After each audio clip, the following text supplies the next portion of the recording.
Living in the Midbar was a wondrous experience. We had mun, fresh water daily. Our clothing was always freshly pressed. Our shoes never wore out.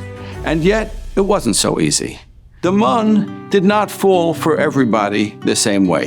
The Gemara tells us the bigger a tzaddik you were, the closer the mun fell to your tent door.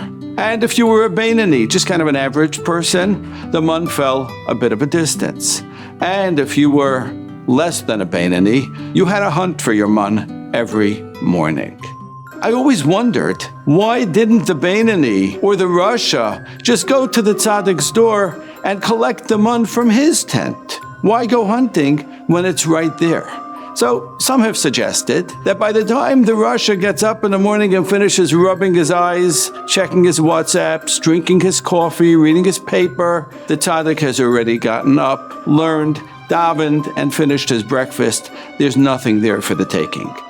But I'd like to suggest another approach. The Chofetz Chaim in Shmiras HaLashon tells us that the same way we use our limbs in Olam Hazeh, we will merit to use them in Olam Haba. The hand that we use to tie tefillin will be used for an elevated sacred purpose in Olam Haba as well. Our eyes, he says, that we use for Dvarim Shebekdusha, to learn, to look at the Sefer Torah, those eyes will merit to see the Shechina HaKadoshah.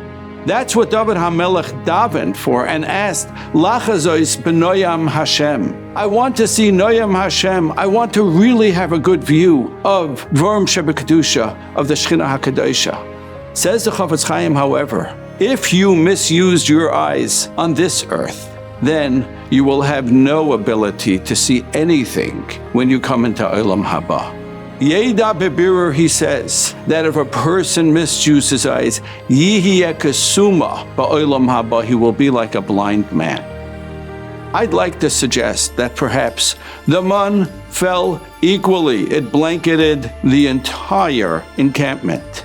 However, the mun that was near the tzaddik's tent was a really spiritually elevated mun. The farther away it got from the tzaddikim, it was a lower level, lesser quality mun.